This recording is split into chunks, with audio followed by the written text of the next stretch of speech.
नमस्कार प्यारे साथियों। मैं उमेश कुमार स्वागत करता हूं आपका अपने इस YouTube चैनल मधुसूदन क्लासेस पर। आज की अपने इस क्लास में हम समलम चतुर्भुज के बारे में पढ़ेंगे दोस्तों।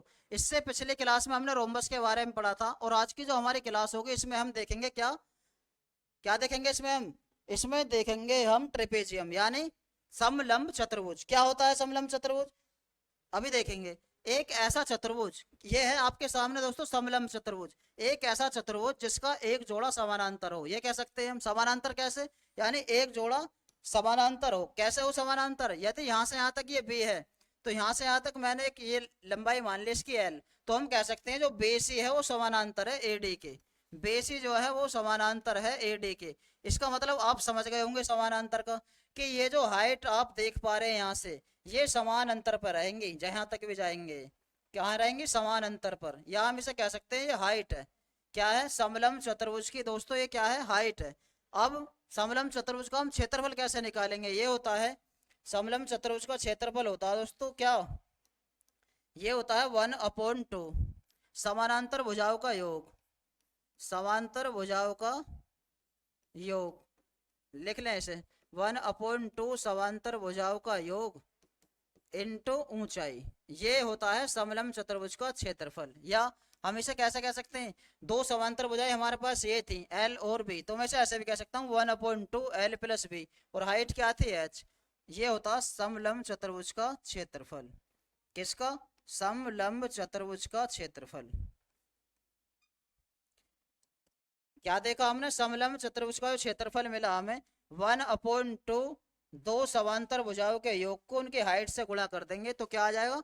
समलंब चतुर्भुज का क्षेत्रफल मिल जाएगा। इस समलंब चतुर्भुज की हाइट को हम और भी क्या कह सकते हैं? सवाल क्वेश्चन में जो आएगा पेपर में, आपको इस तरीके से भी लिख के देगा वो, कि ये एच जो है इस तरीके से भी लिख के देगा दोस्तों। क्या लिखेगा? दो समांतर भुजाओं के बीच की दूरी है। दो समांतर भुजाओं के बीच की दूरी है। तो आप घबराना नहीं इसे देख के। दो समांतर भुजाओं के बीच की दूरी ऐसे भी लिख के दे सकता है वो। ये भी कहेगा कि समलंब चतुर्भुज के हाइट दे रखी है हमें, या ये कहेगा समलंब चतुर्भुज की दो समांतर भुजाओं के बीच की दूरी। तुरंत समझ जाना हाइट कहना चाह रहा है। ठीक, ये है समलंब चतुर्भुज। तो एक क्वेश्चन आपके सामने है समलंब चतुर्भुज का। क्या है? किसी समलंब चतुर्भुज की समांतर भुजाएं दे रखी हैं, यानी मैं इसे एल और बी से डिनोट करता हूँ। एल दिया हुआ बी 20, और बी दिया हुआ यहाँ से 25, और इनके बीच की दूरी यानी हाइट दी हुई है कितनी? 18। तो क्षेत्रफल बताना हमें। क्या होता है क्षेत्रफल? अभी तो लिखा था हमने कि 1/2 L plus B into height. तो 1/2 लंबाई प्लस चौड़ाई करेंगे यहाँ से, बेस प्लस 45, 25 है दोस्तों। 20 + 25, और हाइट कितनी है? 18। इसे सोल्व करेंगे थोड़ा सा हम। दो से काटेंगे इसे कितनी बार? 9 बार। तो 20 और 25 हुए 45, और 45 की मल्टीप्लाई कर देंगे 9 में। क्या आएगा? अभी आंसर आने वाला आपके सामने। 9×5 = 45, कितना बचा? 4। 9×4 = 36 और 4 = 40। तो हम कहेंगे समलंब चतुर्भुज का जो क्षेत्रफल होगा वो 405 सेंटीमीटर स्क्वायर होगा। ठीक, चलते हैं अपने नेक्स्ट क्वेश्चन की तरफ। क्या है नेक्स्ट क्वेश्चन? नेक्स्ट क्वेश्चन है समलंब चतुर्भुज का क्षेत्रफल दिया हुआ हमें कितना? 580, और इनके समांतर भुजाओं दी हुई है 23 और 28। तो इनके बीच की दूरी अब क्या हमें बतानी है? बीच की दूरी का मतलब हाइट बतानी है हमें। तो लिखेंगे हम समलंब चतुर्भुज का क्षेत्रफल ये था 1/2, दो समांतर भुजाओं के योग को गुणा लगा देना किससे? हाइट से। अब ये सब दिया हुआ क्षेत्रफल कितना? 580 बराबर 1/2 एल प्लस बी यानी 23 + 28, और हाइट हमें बतानी है। तो इसे सोल्व करेंगे थोड़ा सा। कैसे? दो की गुणा लग जाएगी अब की बार इसमें। कितनी? 2 0 0, 2 8 16, 2 5 10 और 1 11, और ये आया यहाँ से 8, 3 और 2 5 इंटू एच। अब इससे भाग कर देंगे दोस्तों। कैसे? 1160 को भाग कर देंगे 58 से, तो 58 दोनों होते हैं 116, यानी हाइट जो होगी वो कितनी आएगी? यहाँ से 20 सेंटीमीटर होगी। तो इस क्वेश्चन का जो आंसर होगा वो 20 सेंटीमीटर। हाइट क्या है? हाइट तो थी इनके बीच की दूरी, यानी दो समांतर भुजाओं के बीच की दूरी को हम क्या कह रहे थे? यहाँ पे हाइट कह रहे थे। तो हाइट हमारी कितनी आई? 20 सेंटीमीटर। चलते हैं नेक्स्ट क्वेश्चन की तरफ। ग्रुप डी में आया हुआ है क्वेश्चन। क्या है?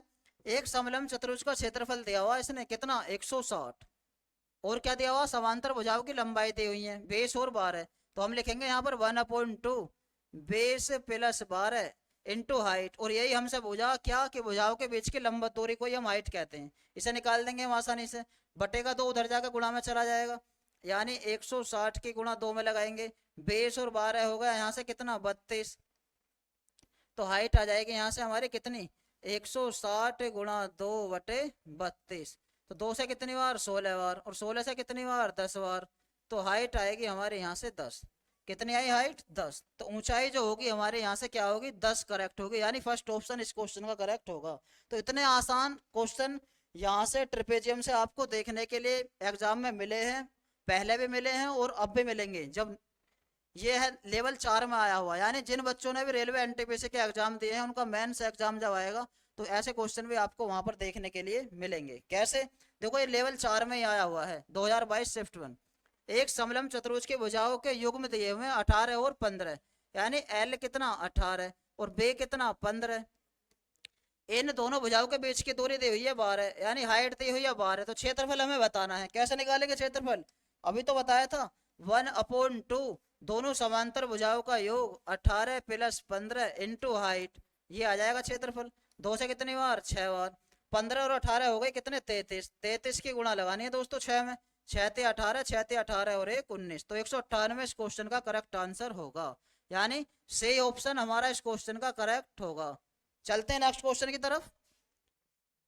लास्ट क्वेश्चन है समलंब चतुर्भुज का, इसका एक क्षेत्रफल दिया हुआ हमें क्या है 540, तो 1/2 L plus B into height, ये दिया हुआ 540। समांतर भुजाओं की लंबाई 23 और 24 दी हुई है, तो यहाँ रखेंगे हम 23 प्लस 24 इंटू हाइट, ये हमें बतानी है बीच की दूरी, यानी हाइट ही तो बतानी है 540, तो इसकी गुणा लग जाएगी यहाँ पर जाकर 54 दूनी 108, 23 40 50 54 इंटू एच, तो 54 से भाग कर देंगे हाइट आ जाएगी यहाँ से, 54 से सीधा कट जाएगा 108 कितनी बार 2 बार, तो 1 0 हो रहा है, तो हाइट आ गई हमारे यहाँ से 20 मीटर। तो हम कह सकते हैं इस क्वेश्चन का जो आंसर होगा वो फर्स्ट ऑप्शन हमारा करेक्ट होगा। तो दोस्तों इस क्लास में हमने समलंब चतुर्भुज देखा था पहले क्या था, उसके बाद समलंब चतुर्भुज के कुछ प्रैक्टिस के क्वेश्चन करे थे, और 3 से 4 क्वेश्चन हमने रेलवे में आए हुए देखे थे। तो दोस्तों कैसे लगी आज की हमारी क्लास, कमेंट के माध्यम से जरूर बताएं, और हमारे इस क्लास को ज़्यादा से ज़्यादा लाइक करें, शेयर करें, हमारे इस मधुसूदन क्लासेस के यूट्यूब चैनल को ज़्यादा से ज़्यादा सब्सक्राइब करें। मिलते हैं कल अपने एक इसी तरह की नई क्लास के साथ, तब तक के लिए धन्यवाद।